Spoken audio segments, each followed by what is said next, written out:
Bismillahirrahmanirrahim. Assalamualaikum warahmatullahi wabarakatuh. Alhamdulillah, bersyukur kita kehadrat Allah Subhanahu Wa Taala kerana dengan limpah kurnianya dan izinnya dapat kita bersama-sama bersua dalam segmen berbicara Majlis Ilmu pada hari ini. Saya Nur Afrina akan bersama-sama warga Dewan sekalian untuk mempengerusikan perbincangan kita pada pagi ini. Hadirin yang dihormati, sebelum saya memperkenalkan ahli-ahli panel kita yang segak-segak lagi bergaya, izinkan saya untuk mengupas terlebih dahulu maudhu berbicara kita pada hari ini. Maudhu kita berbunyi, pandemik pencetus pembelajaran hybrid. Jika dulu-dulu guru-guru lebih senang mengajar secara tradisional bersemuka dengan pelajar di kelas menggunakan kapur dan papan hitam, manakala kertas mahjong sebagai alat bantuan pengajaran. Sejak kerajaan memperkasakan Perintah Kawalan Pergerakan PKP, tahap pertama pada masa itu, warga pendidik merasakan perubahan paradigma amalan yang sukar dilalui kerana wajib menggunakan pengajaran secara maya. Kini semuanya telah berubah 360 darjah. Mahu tak mahu, guru-guru terpaksa ubah cara pengajaran. Guru perlu ikut peredaran zaman, kena naik taraf berpindah supaya lebih terkini untuk digunakan dalam sesi pengajaran secara dalam talian. Terlalu asyik saya berbicara soal dunia hybrid sehingga terlupa memperkenalkan ahli-ahli panel kita yang sigap-sigap belaka serta sungguh bergaya pada hari ini. Baiklah sedang hadirin, sebelum tirai forum dibuka bagi mendalami untuk perbincangan, molek kiranya jika kita berkenalan terlebih dahulu dengan ketiga-tiga ahli panel kita. Di hadapan saya, Saudara Adam bin Afrizal selaku pengerusi Majlis Perwakilan Pelajar di Universiti Sains Islam Malaysia yang merupakan ahli panel yang pertama. Kacak bergaya orangnya, walaupun nampak pemalu namun pintar bicaranya. Selamat datang dan apa khabar saudara? Terima kasih saudari pengerusi. Alhamdulillah, baik-baik saja. Saudari bagaimana? Alhamdulillah, saya juga berada dalam keadaan sihat walafiat, maafkan saya. Dan cukup bersemangat untuk berbicara tentang pandemik pencetus pembelajaran hybrid ini. Selesai saya perkenalkan, ahli panel kedua nampak yakin dan tenang iaitu Saudari Azmi Marina, editor majalah siswa. Selamat datang, apa khabar saudari? Alhamdulillah, sihat saja pengerusi. Datang ke sini dengan semangat yang membara seperti saudari juga. Ya, sudah pasti saudari. Topik berbicara kita pada hari ini memang menarik, menjadikan kita sungguh terpanggil untuk membincangkannya. Berada di sebelah saya tak lain dan tak bukan tentulah ahli panel kita yang ketiga, iaitu Saudari Damia Hana selaku penulis novel tersohor tanah air. Jelita parasnya dan murah dengan senyuman. Selamat datang, apa khabar saudari? Alhamdulillah, saya dalam keadaan yang baik. Salam forum buat semua. Usai salam perkenalan daripada semua ahli panel, kembali kita kepada topik forum kita iaitu pandemik pencetus pembelajaran hybrid. Sidang hadirin ahli panel yang dihormati, izinkan saya untuk membuka tirai diskusi perbincangan kita dengan soalan pertama yang akan saya ajukan kepada ahli panel pertama, Saudara Adam. Sepanjang adik-adik kita menempuhi pembelajaran secara talian, bolehkah Saudara Adam kongsikan antara kesulitan-kesulitan yang mereka hadapi semasa era pandemik ini berlaku? Silakan saudara. Baik, terima kasih pengerusi forum, rakan ahli panel dan hadirin sekalian. Saudara dan saudari, walaupun kementerian mengambil langkah proaktif dengan mewujudkan PDPR untuk membolehkan pembelajaran terus berjalan, namun ia perlu dilihat secara menyeluruh dan sistematik. Hal ini kerana ini merupakan sebuah aspek, maafkan saya, kerana ini bukan sekadar menumpukan kepada aspek infrastruktur dan modaliti semata-mata. Terdapat banyak perkara yang perlu dihalusi dan dipertimbangkan oleh pihak yang berkenaan apabila membabitkan isu PDPR ini, kerana semua perkara ini saling berkait antara satu sama lain dan ini memberikan impak yang tinggi kepada sistem pendidikan negara kita. Bumi mana yang tidak ditimpa hujan, laut mana yang tidak bergelora. Hidup ini ada pasang surutnya. Ada kala kita ada di atas dan ada kala kita berada di bawah. Demikian juga dengan pemberkasaan pembelajaran dalam talian yang kita bincangkan ini. Antara cabarannya termasuklah ketiadaan peranti elektronik. Pandemik COVID-19 ini telah memberi kesan yang amat dahsyat kepada semua orang, terutamanya golongan yang kurang berkemampuan. Sejak kerajaan mengisytiharkan penutupan sekolah dan pembelajaran dilakukan menerusi atas talian, ramai ibu bapa yang mula resah terhadap anak mereka kerana tidak semua ibu bapa berkemampuan membeli peranti untuk anak mereka bersekolah di atas talian. Oleh itu, anak-anak mereka perlu berkongsi peranti secara bergilir-gilir dengan adik-beradik mereka untuk mengikuti kelas atas talian mereka. Yang kedua, dapat saya berkatakan mengenai sikap pelajar itu sendiri. Tidak dinafikan ketika pembelajaran bersemuka, ada sesetengah pelajar yang tidak memberikan tumpuan sepenuhnya kepada guru yang mengajar di hadapan. Ini kan pula ketika di dalam atas talian, baru-baru ini viral sebuah kisah di mana seorang guru yang menanti penyertaan pelajarnya, tapi tiada seorang pun menyertai pelajaran ketika itu. Kecewa dan sedih saya melihat sikap pelajar yang tidak berdisiplin dalam menuntut ilmu. Bukan itu sahaja, ada juga dalam kalangan pelajar yang sertai kelas atas talian seperti Google Meet hanya sekadar untuk memenuhi jumlah kehadiran mereka. Sekian saya kembalikan kepada pengurusi program. Terima kasih. Terima kasih panel pertama di atas lontaran makna yang untuk lagi berisi. Sebentar tadi, panel pertama sudah pun merungkaikan beberapa kesulitan dan cabaran yang terpaksa dihadapi. Jujurnya, terdetik gelisah di hati saya apabila memikirkan tentang masa depan generasi kini yang makin sukar bagai menarik rambut dalam tempoh bukan. Tapi tidak dinafikan juga, setiap perkara yang baik pasti ada buruknya dan perkara yang buruk pasti ada baiknya. Saya pasti kita yang sedang membicarakan soal ini juga dapat memahami dengan jelas apa yang dikupaskan oleh panel pertama tadi. Berat mata memandang, berat lagi bahu yang memikul. Baiklah, bagi meneruskan topik perbincangan, saya ingin menjemput Saudari Azni Marina kita untuk kongsikan apa pandangan dan pemerhatian Saudari berkenaan pendidikan secara hibrid. Terima kasih pengurusi membawa rancangan persoalan. Sebelum itu, izinkan saya terlebih dahulu menceritakan, berkongsi apakah maksud hybrid sebenarnya dan apakah pula perbezaannya dengan pembelajaran di atas talian. Menurut Kamus Dewan Bahasa dan Pustaka, hybrid ditakdirkan sebagai sifat sistem yang terbentuk daripada beberapa teknologi yang berlainan. Daripada takrifan ini, dapatlah disimpulkan bahawa penggunaan istilah hybrid dalam konteks era COVID-19 ini adalah satu gabungan atau adaptasi beberapa sistem atau teknologi yang baik dalam menghasilkan sesuatu perkara dalam masa yang sama mesra SOP COVID-19. Saya amat yakin sebahagian kecil daripada kita masih lagi keliru di antara kata hybrid dan dalam talian.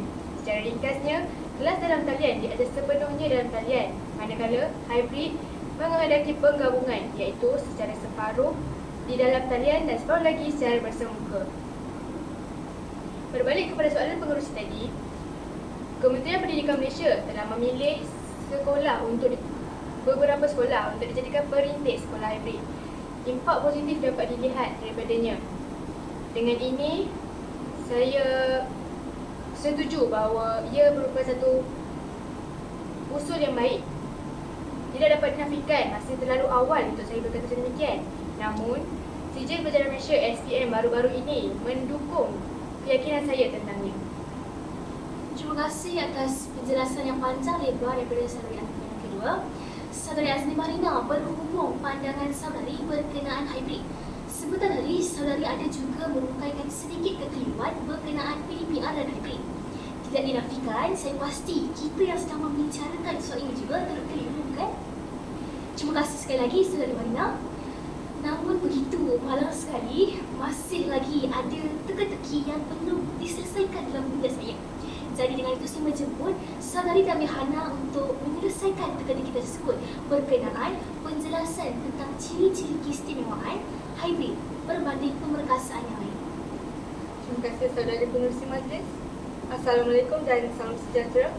Persoalan saudari tadi sedikit sebanyak menaikkan keterujaan saya untuk menyelesaikan kemusykilan yang timbul. Jangan bimbang, saya akan bawa kita menelusuri ciri-ciri keistimewaan hybrid satu demi satu. Pembelajaran hybrid ini telah menjadi inisiatif pelajar untuk menghadapi pandemik COVID-19. Ramai pelajar yang berumur tentang ketidakfahaman mereka semasa sesi pembelajaran kerana mereka tidak dapat mengadaptasi pembelajaran di rumah. Namun, pembelajaran secara hybrid ini telah menyediakan persekitaran yang lebih interaktif kepada pelajar. Pelajar di rumah juga dapat belajar dengan lebih efektif dan lancar apabila mereka dapat melihat suasana di dalam kelas. Malah mereka juga dapat berinteraksi dengan guru dan rakan tanpa kekangan. Ini juga dapat mengelakkan rasa stres dan bosan dalam diri pelajar. Pandemik COVID-19 ini juga telah memberi kesan yang membimbangkan ke atas mental dan fizikal pelajar. Namun dengan kewujudan hybrid ini, dia sedikit sebanyak telah memulihkan kesihatan fizikal dan mental pelajar. Sekaligus dapat menaik taraf